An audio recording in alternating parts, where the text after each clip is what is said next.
January 2024 was a huge month for fans of the original Daredevil show, as it was finally confirmed that Eldon Henson and Deborah Ann Woll will be returning to their roles as Foggy Nelson and Karen Page in the revival series Daredevil Born Again. Finally, Marvel had to listen. After years of hoping and begging, we were finally getting our show back. We saved Daredevil. Nelson, Murdoch, and Page are finally reunited. For about 5 minutes, then Foggy dies and Karen leaves. So what was that all about? Why bother bringing them back at all? Why make sure to include a shot of them in the trailer if it was all going to get undone before the opening credits even start? At first glance, it may seem pretty straightforward. Obviously, they wanted to build up the hype on the return of these beloved characters, including them in promotional material and whatnot, so that fans would tune in, right? Well, not exactly, and that's what we're looking at today, as well as the actual story being told in Daredevil Born Again Season 1, all to answer one question. Is this really the end for Foggy? Or is there another explanation? Is there any way he could still be alive, just waiting patiently until it's time for his return? Now, obviously, I'm not the first person to say this. The theory that Foggy is alive has been around since before the first episode premiered and has only gained traction as the season went on, and even more so while we wait for Season 2. But has anyone really looked into the story, its characters, and honestly, even its writers to try and figure out the truth? Or have we all just been throwing the Secret Life of Foggy Nelson comic around like that on its own is proof of anything? To find out, let's first take a look at Foggy, his importance to Daredevil comics, to the show, and how he landed in this situation to begin with. Foggy Nelson has existed for as long as Daredevil has, though his role has varied over the years. Early on, he was mostly used as comic relief and a romantic rival to Matt to compete against for Karen Page. Today, he's considered essential to the character of Matt Murdock. He became a loyal partner beyond just the courtroom, often acting as the personification of Matt Murdock's moral compass. That is not to say he's been in every comic issue over the past 62 years. In fact, he's been excluded from many with varying degrees of success in terms of quality. So naturally, fans were not happy with the choice to exclude him from Daredevil Born Again. Even the head of Marvel TV, Brad Whittenbaum, said, I don't think there's, a Matt Murdock story without those two characters. So why would they do it? When they were originally conceptualizing the new show, Marvel, or the old creative team, or whoever, only wanted the main stars of the original show to return, and decided that this was only the case for Charlie Cox and Vincent D'Onofrio. Fans were of course not happy with the idea, but neither were Charlie and Vincent. They went above the writers for the show at the time to talk to Kevin Feige directly, expressing concerns over the direction of the show. Feige seemed to agree, and after the 2023 strike, swapped the creative team for a brand new one that were more in line with what they wanted. This new team brought back more characters from the original show, not only Foggy and Karen, but also Wilson Bethel as Bullseye and Ayala Zero as Vanessa Fisk. Not only that, but they also decided to properly connect this new show to Daredevil's original Netflix run instead of tiptoeing around like they had been previously doing. Still, that didn't magically fix all the problems from before. At this point, there wasn't much the new team could do. Much of the show was already filmed, and with only 3 episodes left, they couldn't undo many of the previous decisions, though they tried using those episodes to steer the show into a new direction going into Season 2, which they would have full control over. Either way, behind-the-scenes drama aside, one of the first things they did was announce the return of Foggy and Karen. They filmed a short scene of the trio happily walking out of their office after a day at work, and not long after came back to film another scene that would be taking place outside of Josie's bar. All those scenes were filmed on location in New York, and fans got to be around to check out the shoot, meaning many fans had front row seats to watch Bullseye shoot Foggy. Arguably the biggest spoiler for this show, something that could and did turn off a lot of viewers to this revival, and they decided to shoot it out in the open for all the fans to see. And just in case you missed it, they also decided to show off the new Daredevil suit for the first time that same night, so the whole shoot would be everywhere. Oh, and if you're afraid that the fan pictures were a little too grainy to actually see anything, no worries. They had paparazzis on the scene too, just to make sure we get all of that in HD. They could have filmed this in the studio, where it would remain a secret until the first episode aired. They could have revealed the suit earlier to try and make that shoot a little bit more discreet. At the very least, they could have prevented paparazzi from being there and catch them in 4K. But no, they did it as publicly as possible. They wanted people to look at what they were shooting that night, one way or another. Why would they do that? Why would they treat a shoot that is as important and as spoilery as this way? Unless they think it's not worth any secrecy around it, because they know it won't really matter in the end. Of course, it's an important plot point that dictates Matt Murdock's actions throughout the rest of the season, but ultimately, it's something they don't mind revealing so early. They know it's temporary. They know it'll get undone soon enough. This way, fans know about it in advance and are ready for the blow when it hits. They don't make it a huge secret because they know Foggy will be back anyway. You don't even have to take it from me, take it from them. On the build up to the release of the show, everyone involved was questioning about how impactful that first scene was and if they were ready to handle the backlash over it. Here's what they had to say. Don't be so sure of everything. It's things happen in Matt's world and he carries them forever. So this event that you're talking about is very, very important. It sets the tone for a rising from the ashes that I think is really satisfying. Foggy. It's not the last of him, is all we're going to say. Yes, it's not the last of him. And straight up from the man himself. Without going into spoiler territory, I will say that both Deborah and Eldon are coming back for season 2. He wasn't even asked about that. He decided to reveal that on his own. Now, I know we'll be getting some flashbacks, and this could be what Brad is referring to here. Even the one shot we've got of Foggy from the season 2 trailer seems to be a flashback, but I think there's more to it, especially because there's something else Dario and Brad said. And it's, and it's something that happens in the books. It has happened in the books. It is true, Foggy does die in the comic books. It's interesting, though, that they specifically mention it, almost like they are using it as a shield. Don't blame us, we're just adapting the comic books. But here's the thing. Foggy dies 3 separate times in the books. You know what each of those times have in common? They are never permanent. In each of those times, Foggy either comes back or wasn't even dead to begin with. The most recent one was from Daredevil's 2022 run by Chip Zdarsky and Marco Checchetto. Foggy, alongside a handful of other people that were siding with Matt in this huge war against the Hand, are sent to Hell by the Beast to be its prisoners. Matt goes after them, yes, in Hell, and brings them all back to life, including Foggy. Technically, he died and came back here, but don't worry about that one. Moving on. Another example comes from Mark Waid and Chris Samnee's 2014 run. It's a continuation of their 2011 run in which Foggy had been battling cancer. After having to publicly admit to being Daredevil, Matt fakes Foggy's death so that he can continue his treatment without the looming threat of villains using him to get back at Daredevil. Great story, great run, but obviously the details don't match up. The one that actually matters to us today is by Ed Brubaker and Michael Lark, The Devil in Cell Block D. Specifically, issue 88 of the 1998 relaunch called The Secret Life of Foggy Nelson. Yes, finally we're talking about the Wipro plot. In the first issue of Brubaker's run, number 82, Matt is in prison, Foggy is his lawyer. When walking out of the prison after talking to Matt, Foggy is ambushed and killed by another inmate, and dies while Matt is in his cell, unable to help, while he hears Foggy's heart stop beating. Doesn't that sound familiar? A few issues later, it's revealed that Foggy is actually alive, being held far away in witness protection by the FBI. And a few more issues after that, we learn that he's actually being held by this secret branch of the FBI, all working for the person who's actually behind it all, Vanessa Fisk. Vanessa Fisk running Kingpin's criminal empire and having Foggy killed? Where have I seen that before? The show has been taking a lot of inspiration from this era of comics. The first episode of the series even acknowledges the Secret Life of Foggy Nelson comic. While we watch Nelson, Murdoch, and Paige leave their office for the day and head to Josie's, we can see, right next door to their office, the number 468. Following the legacy numbering for Daredevil issues, 468 is the Secret Life of Foggy Nelson. Now, I'll be honest and tell you that this might not have been intentional.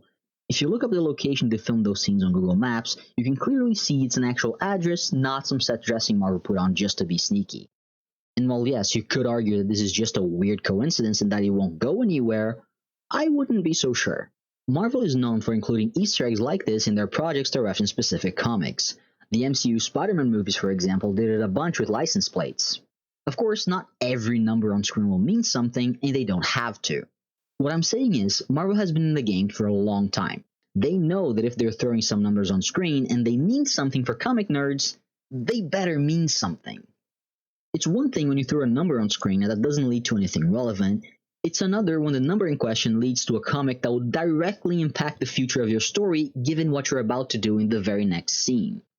Sure, maybe they didn't add that number on purpose, but I think it's a little naive to think that they wouldn't know what the number 468 meant in the context of the Daredevil comics. Comics that, may I remind you, Dario and Brad specifically mention when justifying keeping the decision to kill Foggy. But moving on, I'm sure you're thinking, okay, this is all well and good, but what does that mean really? Comics and the MCU are two separate things. What clues do we even have that Foggy's still alive? How would that even be possible? Why would Vanessa want him alive? Here's what we know. Wilson Fisk was away from New York for some period of time. We don't know the exact timeline, but we do know that in his absence, his wife Vanessa took over his criminal empire. Vanessa grew resentful of her husband for leaving her alone to run the business. She even had an affair in the time that he was away. Remember, a big plot point in season 1 when it came to their relationship was her affair with Adam. Vanessa used Red Hook to receive, store, and ship out all sorts of smuggled goods, operating under a legal loophole that made it so the port wasn't a part of New York or even the country, meaning that she was free of customs and taxes, laundering money legally, like Karen said. Dumb Benny is a thief who is arrested in Red Hook for stealing a truck and hires Foggy Nelson to be his lawyer. When preparing his defense, Foggy discovers that loophole and was going to use it to free his client, completely unaware of whose toes he was stepping on. That would, of course, give Red Hook Port some unwanted attention and likely ruin Vanessa's little scheme. So, in order to prevent Foggy from going public with this little Red Hook situation, she hires Ben Poindexter, aka Bullseye, to kill him in exchange for his freedom. So Foggy finds out something that he shouldn't and gets shot for his troubles. Easy enough, right? Except, let's take a proper look at what's happening here. Let's look at the comic we're taking inspiration from, let's look at the clues given to us, and most importantly, let's look at the characters involved. Specifically, let's look at 3 characters in particular: Foggy, Karen, and Vanessa. The 3 of them play a very important role in Matt Murdock and Wilson Fisk's dynamic. They are the ones keeping the two at bay. If you'll recall, in the end of Season 3, Matt and Fisk make a deal.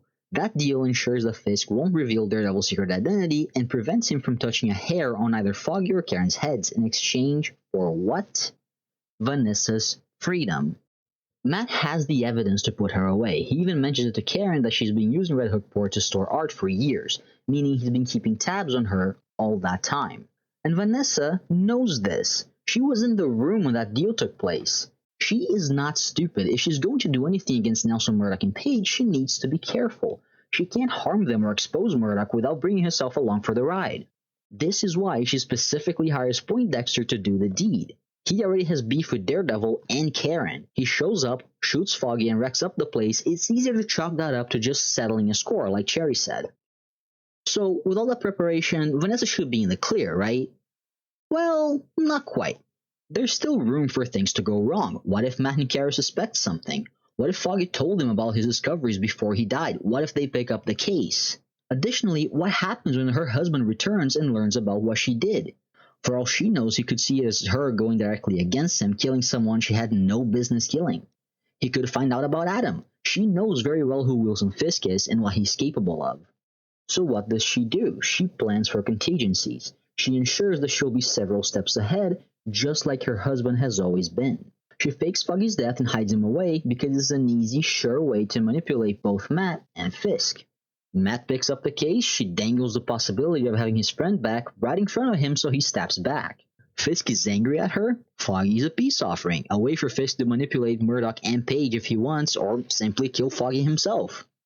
Even if everything goes perfectly and she ends up never having to bring Foggy back, she still gets what she wants. Red Hook is left alone, and she can continue to do her business unaffected.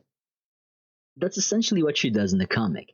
She takes Foggy out of the game on the possibility that he'll be useful later, but she doesn't know either. She has a plan A, B, and C, and she makes sure that the pieces are in place for each of those outcomes, but ultimately she doesn't know which one will come true. But okay, I hear you. How is that even possible? How did Foggy survive? I mean, Daredevil literally heard his heart stop. Surely that's enough evidence, right? And for the most part, yeah, it's hard to argue against what we saw. But here's another thing that we saw. After the first gunshot, the one that hit Foggy, 2 cops run out of Josie's to investigate. They also get shot in the head. Now, Bullseye doesn't miss, right? That's his whole thing. So it's fair to say that he was aiming for Foggy's chest and not his head, and then he was aiming for the cops' heads, not their chests. Why would he do that if he has orders to kill Foggy? Of course, story-wise, that serves a purpose. It gives Foggy a dramatic, drawn-out death that allows for the moment to have the way it deserves. But in-universe, that makes a little less sense. They could have a doctor at the bar that could help, the ambulance could arrive earlier than expected and manage to save him. If the objective is to kill Foggy, a headshot will do the trick quick and easy. There's no reason for Vanessa to allow for Dex to prolong Foggy's death like this. Unless that's what she wants from the start. We never see her full conversation with Dex. All we know is that she tells him it needs to be in the next few days, but we don't get to stick around to listen to the details. We don't see them agree on the where or the how. I don't think Dex is in on the scheme. I doubt Vanessa trusts him enough for that, but I do think she specifically gave him an order to make Foggy's death as slow and painful as possible. Painful is just a bonus for herself and Dex, and for the theatrics, of course. Slow so he doesn't die right away. It allows for enough time for potentially people she has on her payroll at the hospital to reach Foggy, save him, and take him away. As for Foggy's heart stopping, I don't think that's a major deal breaker. While the survival rate is low, it is possible to survive a gunshot wound to the chest even if your heart stops. As long as you receive immediate specialized medical attention, which again, Vanessa could easily have on hand, you might survive. We even see ambulances leaving the scene with Foggy right before the opening credits roll, so we know help got there pretty fast. It increases his chances of survival significantly. From here, all Vanessa has to do is make sure Karen and Matt continue to believe their friend is dead. Given her resources, that's probably the easy part. Foggy's heart stopping even works in her favor here. If Matt heard his heart stop, he and Karen would have no reason to believe otherwise, which would allow her to take him away without raising any suspicion from either of them. So, here's how that works. Vanessa runs a fairly successful criminal empire that is unknowingly threatened by Foggy Nelson when he starts digging into Red Hook Port. In order to prevent him from destroying her business and send her to jail, Vanessa wants him dead. However, she cannot do that directly without risking some jail time anyway due to Matt Murdock's deal with her husband, Wilson Fisk. So she creates a roundabout plan that cannot be traced back to her. She hires Bullseye, who already had a history with Matt, to kill Foggy, meaning she can't take the blame for it. But she knows things might still go wrong and ensures that she has the resources to make sure it'll still go her way. She specifically tells Bullseye not to give Foggy a quick death. This way, even though he'll think he killed him, her people will have enough time to reach Foggy and secretly save him. She hides Foggy away under the guise of witness protection, maybe using Dumb Benny's case as the reason why it's necessary. This way, if Matt Murdock finds out what she's done, she can manipulate him, giving him Foggy back only to threaten to take him away again. She can also manipulate her husband if he disapproves of the decision or finds out about her affair, using Foggy as a peace offering to save her own skin and Adam's if necessary. But what do you think? Do you agree? What part do you think he'll play in seasons 2 and 3? Let me know. I would love to hear your thoughts. Thank you so much for watching, and I'll see you guys next time. Bye-bye. In many ways, the first 10 minutes of the show are telling you so much about what's to come, and some of it you may not see right at the first time. The seeds are all planted there, and the things that happen are earth-shattering, and they're meant to be.